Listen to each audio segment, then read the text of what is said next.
And the rest of you guys feel free to chime in. Is this too small for people to see? I'm okay. Okay, so and the only reason I have two windows up here is so we can see stringing. We can close the OpenSolar window after. I'm going to put my crosshairs on here so it's Windows P. So you can see where I'm going. So, so this is Trevor's system, and this is another lesson in accurate measurements. Trevor had a quote from Revision, and they actually had drawings, and I spent some time with those, scaling off them and so on, and found out that the dimensions we had from working from the aerial imagery gave us more room than we had, and in fact. So we had to pair some panels off to fit it on the roof. So just a word about stringing. Can everybody see this okay here? Yeah, I can. Okay.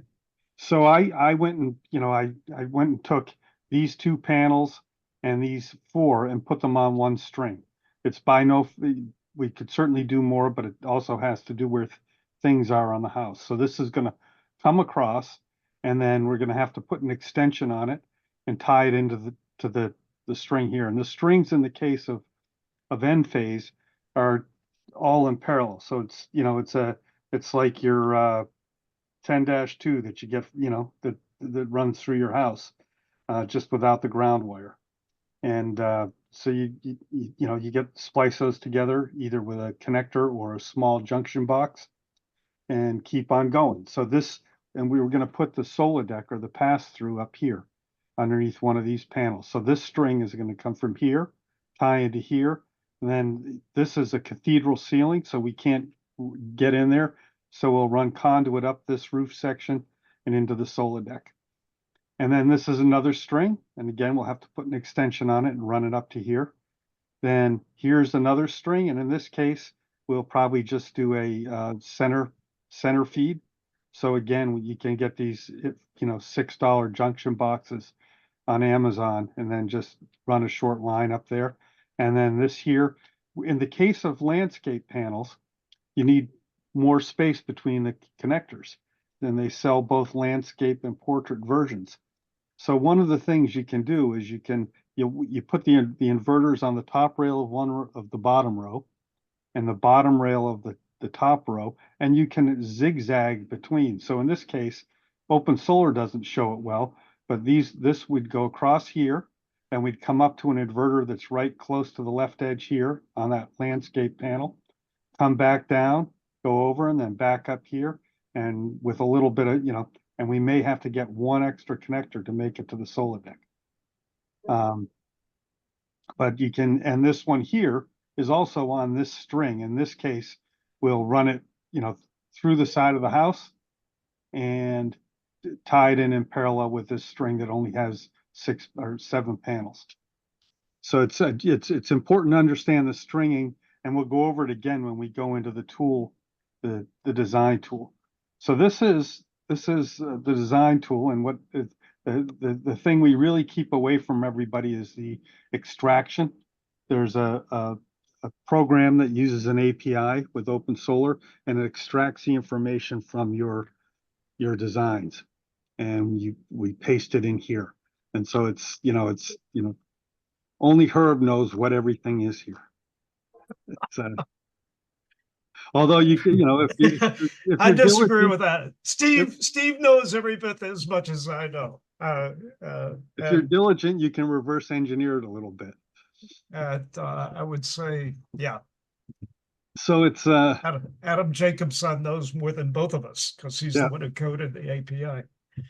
So then the next screen is selecting the system you're going to do. So in this case, there's just one, but the way you have multiple system designs in OpenSolar, you can have multiple up to 3, and you pick the one that you want to design with. And then you can also paste in a photo here. So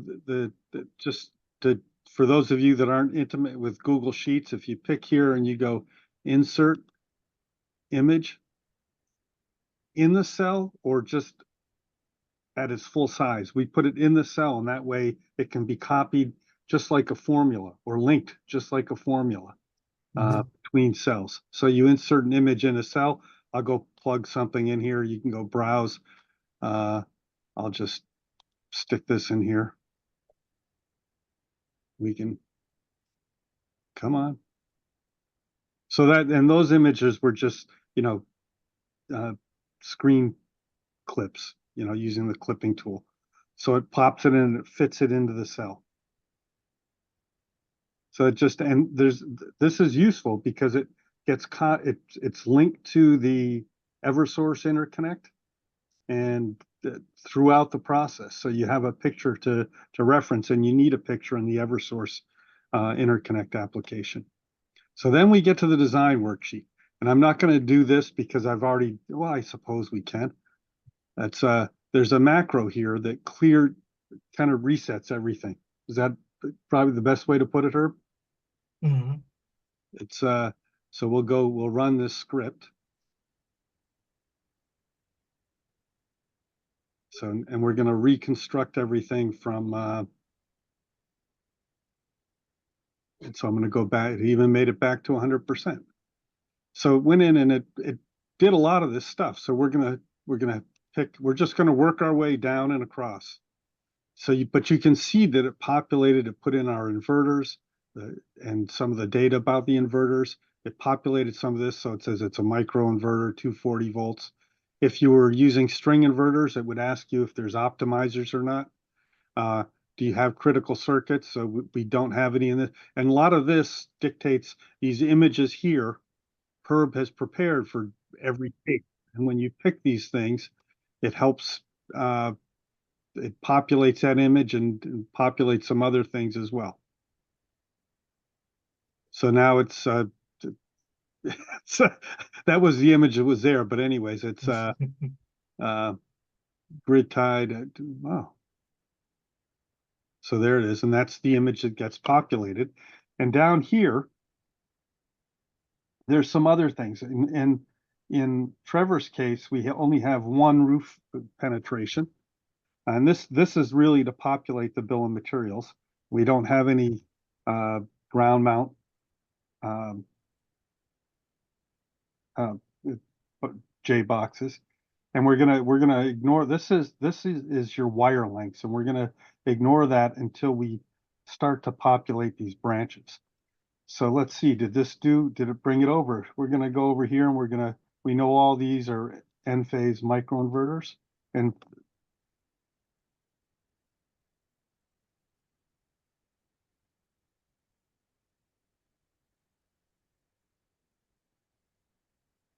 now just before we go down here, these are the groups of panels. So this is a group over here, okay?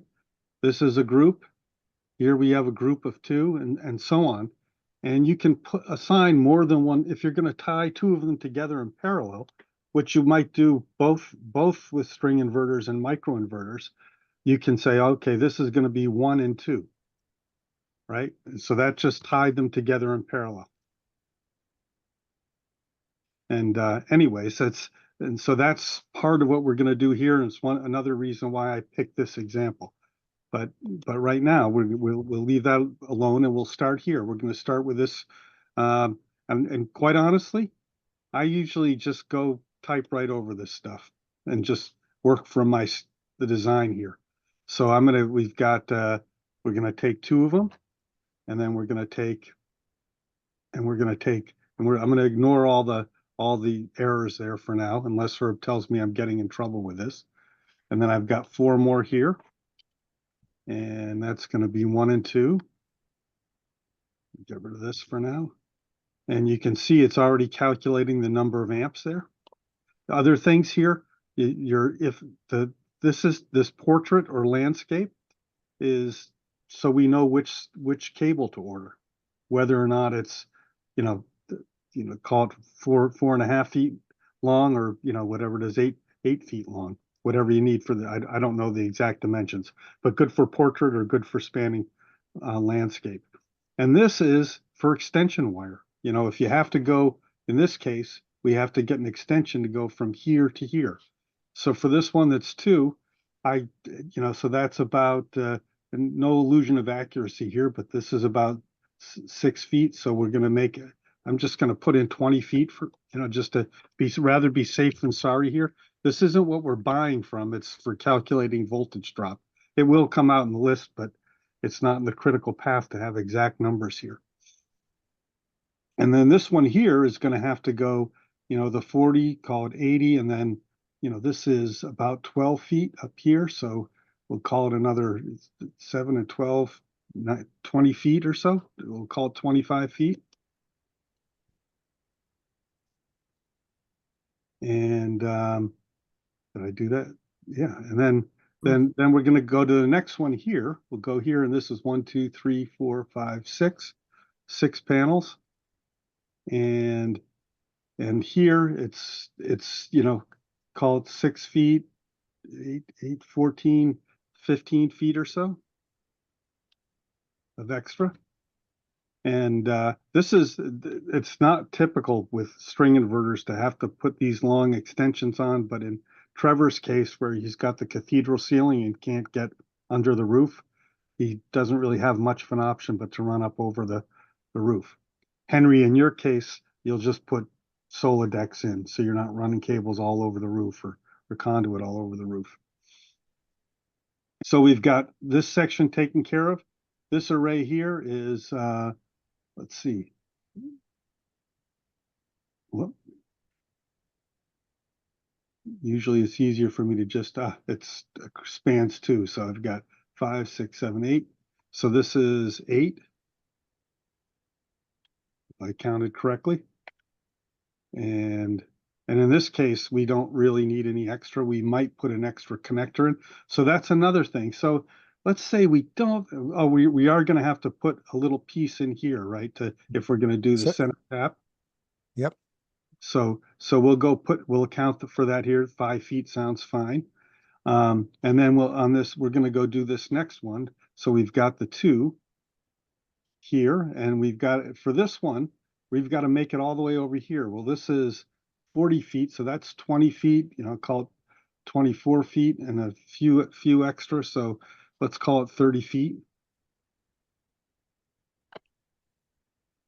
And that's going to come and get tied together with this in parallel. So, and our last one here is this. So we've got 4, 5, 6, 7. And where is that junction going to be, Steve? Is that on the roof, or is that no, we could come up and go right up and do it in the solar deck, or we could do it down below the roof. Either one. Okay. So you're planning on a separate cable run from what's labeled MP4 and you've just made into string 5 to the solar deck. I'm going to make what's on MP4, this string here, and this are going to share a home run to the basement. Okay, share to the basement, right? Yeah, we'll go. I should have been doing this while we go along, so let me just go do this as we go. So we've got the 1 and the 4. This one here is this will be 3, and then the next one we did will be 4, and this will be 5 and 6. And you just have to get rid of that 6 on the next line. Yeah, I'm going to get rid of all of these. Is everybody following what I'm doing here? You can see this is the current that's going to run through those home runs. So we're going to have 1, 2, 3, 4, 5 home runs from the attic or from the roof, from the solar deck to the basement. Yeah, I call those spreadsheets. So just a quick check. Steve, you have two 3s. Okay. And you can tell that because the 3 down below is highlighted. Yeah. So that tells you you've got some work to do. Yeah. And just a comment on how the worksheet uses those landscape versus portrait pull downs in that section that Steve was just working. It's only used to specify the cable. It has no other area in the calculation. So Steve has creatively routed the cable in that upper central area to where we can use portrait cable for that. You don't have to use landscape for that. So I would say most of this is probably portrait cable, except for 2 or 3 little areas. Well, so that Right. was where I was gonna go next. So we may Okay. have trouble reaching from here to the solar deck, right? Because when they sell you the cable, they cut it right in the middle, so you have two short lengths. It's awful. I wish they'd cut, because you're always gonna have one short end. But Yeah. the distributors don't listen to me on that one. I guess I get to sell an extra length of cable. So anyways, but so let's just on this one here, which is the God, which one was that? The 7? This one right here? Yeah. We're gonna put an X in here, and it's gonna give us, sometimes it's just easier to buy an extra. The cables, you can buy it with an extra connector to extend the cable, and the caps that cover it up, that extra connector, are inexpensive, they're like $1 a piece or something in that area, and everybody has extras of them. So you can get an extra length of cable, and it just saves you the time of putting in a junction box and so on. So anyway, Steve, yeah, can I ask a question? No. With an inverter, you need to use conduit on the roof if you're running on the roof when you go from one panel to wherever you're gonna go through. You need no, conduit? if it's Under exposed, the array, you don't, but as soon as you come out from under the array, you Right. should have it protected. Okay. and the DC, I believe, if it has to be a metal conduit, So again, under the array, it doesn't require anything. right? But once you, And recommended metal conduit anytime it's on your structure. yeah, well, I mean, So that's, both enclosed and on the roof. yeah. And that's is that work for the string inverter as well? The DC Yes. or just AC? That was a DC comment when we said metal conduit. Okay. Yeah, for DC, as soon as it's above the ground, when it's on your structure or in your structure, it's got to be metal conduit. Okay. And curiously, the MC cables do qualify as metal conduit, starting with the NEC 2017 code. So, Oh, great. Okay. yeah, so that's actually very useful for home runs. You don't have to actually run conduit. You just pull the MC cable, which MC 10.5 is easy to get, which you get just 2 strings to your home run. So that's really, I mean, we got through this, and I'd already been through it, so it wasn't, we didn't have to do a lot of thinking. But you can Yeah. play around with lots of iterations here and really hear when you're doing the stringing. Yeah, the only comment I would make is if Steve had started with the MP1 in the diagram with his number 1, then those numbers would line up and you'd be able to reference those directly off the labeling that's on your diagram, Yeah. which could be helpful. Yeah. Well, those are the mounting planes. Some of the times we actually label the strings, but it gets pretty cluttered, Yeah. But so then the next thing we have to do is, so we've now got a solar deck right here, right? Or right here. And we've got to get across here, over here, down, and then down to the basement, and ultimately to here. So this is, let's see, about 40 feet. We know this is about 12. So, if we come from here, we're going to have 40 feet plus 12 feet, 52 feet. We've got another, call it 4 feet. So we're at 56 feet. And then, and we accounted for the slope in this 12, right? And then we've got to go down 2 stories. So 56, 76 feet. And then we're going to need something to play with as well. So I would go down here and I'd say for this home run, this is 0 in this case, and we'll get, let's call it 80 feet. And we've got to do that for each of these that has, so the A, B, C, and D. Right. And Steve, could you have used the wire tool to do some of that length estimation for you in You OpenSolar? can. I use the wires, quite honestly, I use it as my ruler more than anything. Yeah, You do have to exactly. be cautious because it doesn't necessarily put it in the plane you're thinking you're on. Well, that was the question I was asking, whether it was hanging in a 2D space above your 3D object. No, but for instance, if we were to go put a wire here, and if we were to, well, here, let's just go do it. may have shifted your instructions. Before you leave the aircraft, take just a few So moments to check if I try and go pockets, right to this overhead edge bins, as well and as I the go out healthcare just a little bit, items you may have brought on board. We we all set? Yeah, I So- think so. So I just put a wire there. Of course, we can't see it because it's down below. I exaggerated intentionally, but it put it down on the ground. It puts it on the surface that you're on. Okay. So if you want to get a wire length along the roof plane, as long as you just pick a little bit inside the edge, it'll be on the roof plane, which is Okay, good. yeah.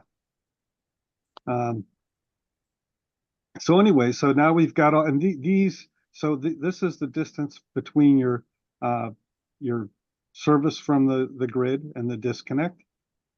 And so this would be with line side tap or your main panel. And I think 20 is, it's always more wire than you think you need. You can sit there and measure it, but I think it's always worth getting an extra 5 or 10 feet. And then this is from the disconnect to your combiner or your solar sub panel. And this is the distance from your home run. So if this were if let's say in the case of a string inverter, we might have, or micro inverters, you could have your combiner or your string inverter someplace, some distance away from your grid connection. Like in the case of Mike Madden's house, he could put it out in the barn and go AC from the barn to the meter. But in this case, these are the wires that are making that home run distance. Does everybody follow that? Yeah, the wire sizes that are on those home runs, are they optimized for the minimum voltage drop? You're the straight man here. So here's the next step in the process. Oh, I'm sorry about that. So this up here annotates what each of these things are with what we just talked about, right? And we scroll down through here, and most of the stuff we don't have to touch. This is all set. It's just it's making the calculations along the way. And so we've got our branches, and I haven't even bothered looking at the details here, quite honestly, because I don't need to. Herb's done it for me. And so this is the round trip. Okay. Yep, yeah, 80. So there it's 80, 80 feet. That's the 80 feet we put in on the other screen. And right now the default is 12, number 12 wire, and it gives us the voltage drop for that over that 80 feet with the and it's our loss is 3.14, of which 1% of it's here. Well, on these others, which is the home run cables that we had, well, this is the zero length one, but the 20 feet, and then where's this one? And then the other 20 feet, and it calculates these losses every step of the way. So so I'm going to go and change these to number 10, just because it's, 12 is probably fine. Well, let's do an exercise here. We'll go back to 12, and we'll show you another feature of this. Oh yeah, to the auto optimize. Yeah, so it's once you set these, it's going to adjust these other values until we're below the required 2% for microinverters or 3% for string inverters. Okay, so we're going to run this script, and you can watch it optimize, right? So it's playing around. It's gone down to No, hot zero. yeah, That's terrible. yeah. So we're gonna fix that, and I'm pretty sure just with number 10s we'll be all remedy this situation. And it finished with a 2.06, which really isn't acceptable as well. Right. Well, yeah, actually, I give it some slop.